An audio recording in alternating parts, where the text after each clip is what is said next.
Mama, have you ever promised yourself, tomorrow I'm going to stay calm? And then tomorrow comes and your child has another meltdown, your patience disappears, you raise your voice again, and maybe you shut down. Maybe you scroll your phone, grab something sweet, clean the kitchen, or simply count the minutes until bedtime. For a long time, I thought I was just tired or needed a break, but I've started realizing that sometimes those things that help me to avoid my emotions, I hadn't even acknowledged yet. I didn't see it at the time until I slowed down enough to notice what was happening beneath the surface. Afterwards, you wonder, why do I keep doing this? The truth is, you don't wake up hoping that you'll yell. You don't plan on losing your patience. And I want you to know that your reactions aren't random. They're revealing something deeper that's happening inside of you. Today, we're going to be talking about what's really driving your reactions and why understanding this one truth can completely change the way you approach parenting this summer. Mama, are you tired of meltdowns stealing the peace in your home? Welcome to Parenting Beyond Meltdowns. I'm Amanda, a Christian life coach and a mom of a strong-willed neurospicy teen. If you've tried everything from consequences, parenting books, crying out to the Father, and still feel like you're failing, you're not alone. Inside this podcast, we'll explore how faith, emotional regulation, and connection work together so that you can parent from a place of peace, even in the hardest moments. You don't have to hold it all together here. This is a safe space to lay it all down. Welcome. Mama, if you're realizing that you've been carrying more than you thought, I'd love to personally invite you to my free summer survival workshop happening Tuesday, July 7th at 7 p.m. Central. You don't have to have it all figured out before you come. You don't have to be the perfect mom. You don't have to stop reacting before you register. Just come exactly as you are. Together, we'll walk through 6 simple anchors that can help you move from reacting to responding with greater peace and connection, even when summer feels overwhelming. It's completely free, and I'd truly love to have you there. You can reserve your seat at amandacalfee.com/workshop. That's AMANDACALFEE.com/WORKSHOP. Or you can find the link in today's show notes. Before we get started, I wanted to mention that last week I uploaded our episode Thursday morning, and then Friday afternoon I realized that I accidentally uploaded the previous week's episode as episode 50. So this may or may not have affected you. If you had already downloaded the episode through Apple, you would not have been able to see the correction that I made of actually uploading episode 50. I experienced this on whatever device you used. So on my computer, I could only hear the wrong episode, but on my phone, because I hadn't used that yet, I could hear when it was corrected. So if by any chance you just heard a repeat of the previous week's episode, I do want you to know that there's going to be a link in today's show notes of that actual episode so you can go back and listen to it if there's any chance that you missed processing your emotions instead of hearing the same episode again. And I am sorry for that. I want to dive into our episode today. There was a season where I truly felt like life was running me instead of me showing up for it. I was constantly reacting to my child's behavior, my own emotions, and everything else was happening all around me. One hard moment would turn into another. I'd tell myself that tomorrow would be different, but somehow I kept finding myself in the same place. It felt like I had no control, and honestly, I thought I just needed more patience, more self-control. Maybe I needed to pray harder or simply just try harder. But then I started asking myself a different question. How do I want to show up in this situation and in this relationship? That question changed everything for me, because instead of only looking at what I was doing, I became curious about why I was doing it. I began to realize that my actions were not random. They were revealing what I was thinking and what I was feeling. Would you believe me if I told you that your child doesn't have to change before you can begin to experience more peace? Because when you understand what's driving your reactions, you have the opportunity to begin responding differently. Not perfectly, but intentionally. And that's where the real change begins. Over the last few weeks, we've been on a journey together. We started by talking about the incredible power of our thoughts and how the thoughts that we think repeatedly begin to shape the way we experience our lives. Because our thoughts don't just stay in our minds, they create emotions. And then we spent the last 3 weeks learning what to do with those emotions. First, we talked about acknowledging them instead of pretending that they weren't there. And then we talked about allowing them instead of resisting or judging them. Last week, we talked about processing them so we don't carry yesterday's emotions into today.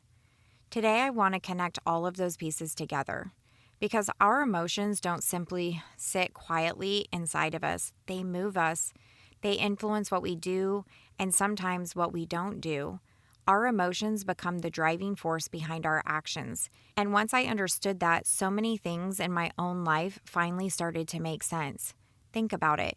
When you're feeling peaceful, how do you usually respond to your child?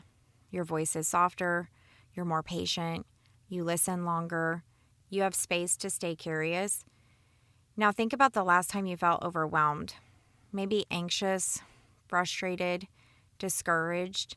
How did you respond then? Maybe you raised your voice, shut down, tried to control everything. Maybe you escaped into your phone or reached for a snack.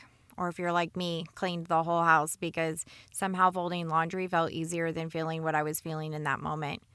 These actions don't happen out of nowhere. They're being driven by the emotions that you're experiencing, and those emotions are being shaped by the thoughts running through your mind. Maybe the thought sounded like, this shouldn't be happening again. I'm never going to figure this out. Everything depends on me. I'm so overwhelmed. Those thoughts create emotions. Those emotions begin driving our actions. And before long, we find ourselves living in patterns that we never intended to create. One of those patterns is something called buffering. Buffering is simply anything that we do to avoid feeling an uncomfortable emotion. It can look like scrolling social media, binge watching a show, eating something sweet, shopping, staying busy. Sometimes it's trying to fix everybody else's problems so we don't have to look at what's happening inside of us. There are evenings that I knowingly enjoy a bowl of ice cream and watch my favorite show. The question isn't, did I eat the chocolate? The question is, why did I eat the chocolate? Was I enjoying it, or was I trying to escape what I was feeling? There's a difference. I like to picture it like a tea kettle. Sometimes there's so much pressure that we need to let a little steam out, and that's okay. But if every day we're only letting off steam without ever looking at what's creating all the pressure, nothing really changes. The pressure just keeps building. Mama, your actions are giving you clues, not so you can judge yourself, but so you can understand yourself. So what are your actions revealing? Your actions are giving you information. Not information about whether or not you're a good or a bad mom, not information about whether you're successful or failing. They're revealing where you're living from. There's one more question I want you to ask yourself. Who is showing up in that moment? As believers, Scripture talks about this concept of old man versus new. Some people refer to it as false self and true self. Paul writes in Ephesians 4 that we are to put off the old man and put on the new man, created according to the Father in true righteousness and holiness.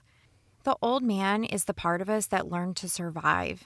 It's driven by fear, self-protection, control, self-reliance. The new man is who you already are in Yeshua, the woman that the Father says that you are, rooted in love, growing in peace, able to trust, able to stay present. Who you believe you are becomes how you show up. If I'm believing that I have to control everything, I'll likely react from fear. If I'm believing everything depends on me, I'll probably carry anxiety. And if I'm believing that my child's behavior determines whether I'm a good mom, I'll respond very differently than if I'm remembering who the Father says I am. So the next time you notice yourself reacting, don't immediately ask, what's wrong with me? Instead, ask, who was leading me in that moment? Was I responding from the old man who was trying to survive? Or was I responding from the new man who knows she's deeply loved by the Father? And Mama, I want to be really clear about something. This isn't about condemnation. It isn't about beating yourself up because you reacted. It's about awareness, because awareness creates the opportunity to pause, to process what happened, to receive the Father's grace, and to intentionally choose how you want to show up the next time. That's how lasting change happens, one small choice at a time. Our faith anchor today is Romans 12:2. It says, "Do not be conformed to the pattern of this world, but be transformed by the renewing of your mind." I love that this verse doesn't tell us to simply try harder.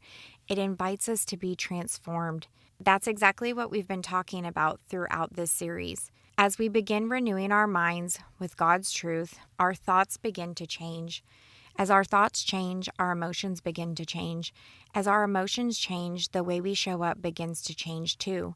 Little by little, we begin laying down the old man and putting on the new, the woman the Father says we are already in His Son. Not because we're striving for perfection, but because we're allowing Him to transform us from the inside out. Today, we talked about a simple, powerful truth. Your actions do not begin with your actions.